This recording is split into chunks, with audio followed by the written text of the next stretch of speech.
Selamat pagi anak-anak, kita mau mulai hari ini dengan mengucap syukur. Kita mau naikkan satu pujian, yaitu kita percaya bahwa semuanya hanya karena kemurahan Tuhan saja. Kita bisa dalam keadaan yang baik, sehat, bisa mengikuti pembelajaran. Kita mau sama-sama memuji Tuhan.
Terima kasih Tuhan, kami mengucap syukur buat pagi hari ini Tuhan, biar kami boleh memulai segala sesuatu bersama dengan Engkau Tuhan. Berkati setiap anak-anak dan juga orang tua yang ada di rumah. Kami percaya penyataan Tuhan dan kemurahan Tuhan senantiasa ada dalam hidup setiap kami. Kami mengucap syukur dalam nama Tuhan Yesus kami berdoa. Amin. Selamat pagi anak-anak, kita bertemu kembali. Pagi hari ini kita akan bersama-sama mendengarkan firman Tuhan. Kita mau belajar tentang firman Tuhan. Tapi sebelumnya kita akan bersama-sama berdoa terlebih dahulu. Yuk kita siapkan hati kita, pikiran kita. Mari kita akan berdoa bersama-sama. Tuhan Yesus, terima kasih Tuhan untuk kasih setia dan penyertaan Tuhan kepada kami dan anak-anak kami dimanapun mereka berada Tuhan. Kami bersyukur Tuhan, Kau terus berikan kekuatan dan kesehatan kepada kami semua. Saat ini kami mau dengarkan firman-Mu Tuhan, beri hikmat dan pengertian yang dari-Mu, agar kami dapat mengerti apa yang Tuhan kehendaki di dalam kehidupan kami. Terima kasih Tuhan, di dalam nama Tuhan kami Yesus Kristus, kami serahkan doa kami. Amin. Anak-anak, sebelumnya mari kita akan bersama-sama membuka firman Tuhan di dalam kitab 1 Yohanes 4 ayat 8. Silakan anak-anak di rumah bisa membuka firman Tuhan dan misi dia akan bacakan firman itu dari sini. Ya, kita akan simak bersama-sama 1 Yohanes 4 ayat 8. Barang siapa tidak mengasihi, ia tidak mengenal Allah, sebab Allah adalah kasih. Apa artinya? Artinya kita harus bisa mewarisi sifat-sifat yang dimiliki oleh Allah di dalam kehidupan kita. Dan salah satunya adalah kasih. Mengasihi itu seperti apa sih? Ya. Mengasihi itu apakah harus seperti Teletubbies kalau ketemu ya, berpelukan begitu ya? Tidak anak-anak ya. Karena dalam kondisi pandemi COVID seperti ini jelas pasti tidak boleh ya. Kita kalau ketemu teman berpelukan seperti Teletubbies tidak boleh ya. Kita harus jaga jarak.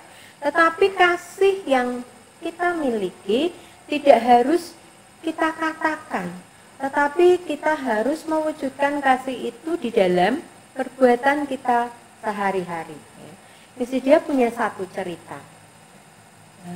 Ada di sebuah desa yang kecil, di situ ada sebuah bangunan kayu yang kecil dan mungil yang terdiri yang dibangun dari kayu, kemudian atapnya itu dari seng ya, karena ini di desa yang kecil jadi bangunannya bukan bangunan yang dari batu bata yang besar enggak ya. Nah, bangunan ini ternyata adalah sebuah panti asuhan anak-anak ya. Nah, di dalamnya tinggal anak-anak yang sebagian besar hampir semuanya mereka adalah anak-anak yang orang tuanya sudah meninggal, sehingga mereka harus tinggal bersama di panti tersebut. Nah, suatu pagi tiba-tiba dikejutkan oleh suara ledakan yang mengagetkan. Ternyata apa yang terjadi? Ternyata suara itu berasal dari bangunan kecil tadi, dari rumah yatim piatu tadi. Kompor gas di bangunan ini meledak ya, dan hancur berantakan, bahkan atap sengnya itu sampai berterbangan berkeping-keping. Kita bisa membayangkan bagaimana kondisi dan keadaan rumah itu ya, bangunan itu. Tiba-tiba ditemukan seorang anak perempuan kecil ya, yang terluka di bagian kakinya karena terkena pecahan dari kepingan seng tadi. Kaki anak ini hampir putus anak-anak ya. Kaki anak ini hampir putus. Kemudian segeralah diberikan pertolongan kepada anak ini. Dokter dan perawat didatangkan ke sana. Ketika dokter melihat kondisi anak ini, dokter tersadar bahwa yang dibutuhkan anak itu saat ini adalah pertolongan darah. Karena anak ini membutuhkan banyak sekali darah ya. Karena dengan luka yang dia derita, anak ini juga kehilangan banyak darah. Kemudian dengan sigap dokter setelah memeriksa dan memberi pertolongan pertama kepada anak ini, dokter segera membuka arsip yang ada di panti tersebut dengan tujuan untuk melihat ya anak-anak lain yang memiliki golongan darah yang sama supaya bisa membantu menyelamatkan anak gadis ini ya. Lalu setelah ditemukan beberapa anak, perawat mengumpulkan anak-anak yang memiliki golongan darah yang sama ini di satu tempat. Lalu dokter bertanya kepada mereka, anak-anak, siapakah di antara kalian yang bersedia memberikan darah kalian untuk membantu temanmu ini? Karena kalau temanmu ini tidak diberikan donor darah, temanmu ini akan meninggal. Anak-anak ketakutan, tidak ada mereka yang berani bicara. Semuanya terdiam ya. Mereka tidak bisa membayangkan. Awalnya mereka ketakutan, apa itu donor darah? Apa yang akan dilakukan kepada mereka? Itu membuat mereka sangat takut ya. Tapi kemudian setelah beberapa saat, ada seorang anak laki-laki yang berani mengangkat tangan ya. Lalu dia segera dibawa oleh perawat, kemudian perawat mempersiapkan segala sesuatunya untuk dilakukan transfusi darah. Nah, tetapi ketika perawat itu membersihkan lengan anak ini untuk pengambilan transfusi darah, Anak ini sudah gelisah, ya. Anak ini mulai gelisah. Lalu ditanya oleh perawat, "Kamu takut?" Dia hanya terdiam. Kemudian dokter datang. Ya, dokter datang, kemudian dokter mulai proses transfusi darah, ya, pengambilan darah dilakukan. Ya, ketika jarum menusuk tangan anak ini, dokter bertanya, "Apa sakit, Nak?" Tapi anak ini berkata, "Tidak, Dok." Tetapi dia menangis semakin keras, ya. Dokter bingung. Tetapi proses itu tetap dilakukan, ya, terus dilakukan, karena ketika ditanya sakit dia berkata tidak, ya. Akhirnya setelah proses transfusi itu selesai, ya, lalu dokter meminta perawat untuk, "Coba kamu tanya kenapa tadi dia menangis keras," gitu ya. Dan ketika anak ini ditanya, perawat bertanya kepada anak ini, "Nak, apa kamu tadi kesakitan?" Dia bilang, "Tidak." "Lalu kenapa kamu ketakutan?" Dia mengatakan bahwa dia tidak sakit, tetapi dia takut kalau dia akan meninggal. Dalam pikirannya, kalau aku harus menolong temanku itu, artinya berarti seluruh darahku akan diambil untuk diberikan kepada temanku, ya. Ternyata ketakutan anak ini hanya karena dia takut meninggal, tetapi dia tidak punya ketakutan-ketakutan yang lain.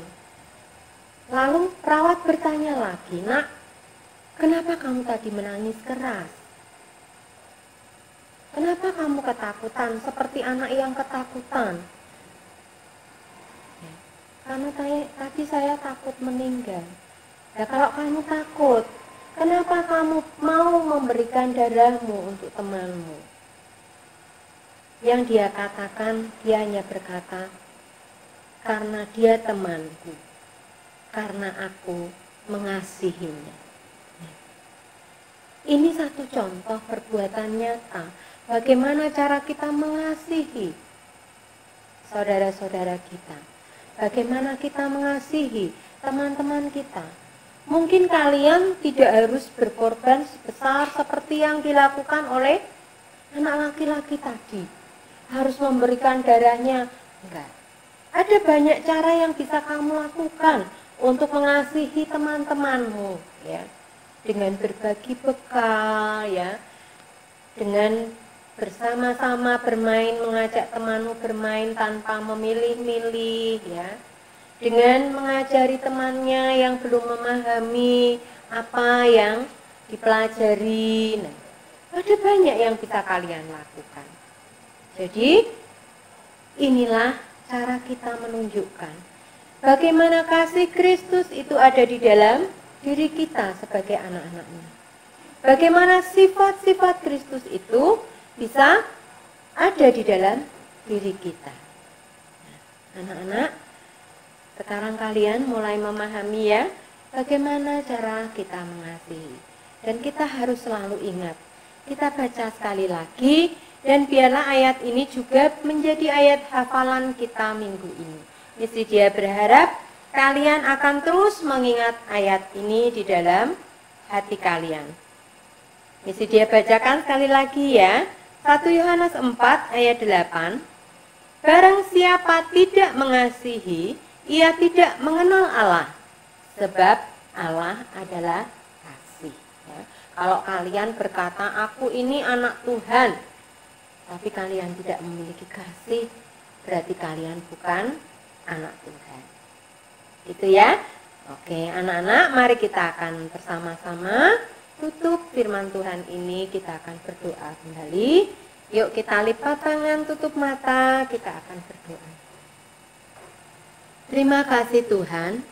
Terima kasih untuk firman yang Tuhan berikan pagi ini, sehingga kami dan anak-anak kami boleh mengerti Tuhan. Kasih yang seperti apa yang harus kami berikan kepada sesama kami. Kami mulai memahami Tuhan, bagaimana Engkau mengajarkan kasih kepada kami. Seperti Tuhan sudah mengasihi kami, memberikan nyawanya untuk kami, kami pun juga harus mengasihi saudara-saudara kami. Tuhan, terima kasih untuk firman yang Tuhan berikan. Biarlah firman ini boleh menjadi rema bagi kehidupan setiap anak-anak kami. Mereka boleh tumbuh, mereka boleh menunjukkan kepada orang-orang di sekelilingnya bahwa kasih Kristus ada dan hidup di dalam dirinya. Terima kasih Tuhan. Bapa, kami juga terus menyerahkan anak-anak kami, lindungi mereka dimanapun mereka berada Tuhan. Di dalam situasi pandemi COVID-19 saat ini Tuhan, kami tahu Tuhan hanya proteksi Tuhan. Tutup bungkus kami semua dengan kuasa darah-Mu, agar kami terbebas dari hal-hal yang tidak berkenan di hati Tuhan. Terima kasih Tuhan, di dalam nama Tuhan kami Yesus Kristus kami serahkan doa kami. Amin. Selamat pagi anak-anak, Tuhan Yesus memberkati.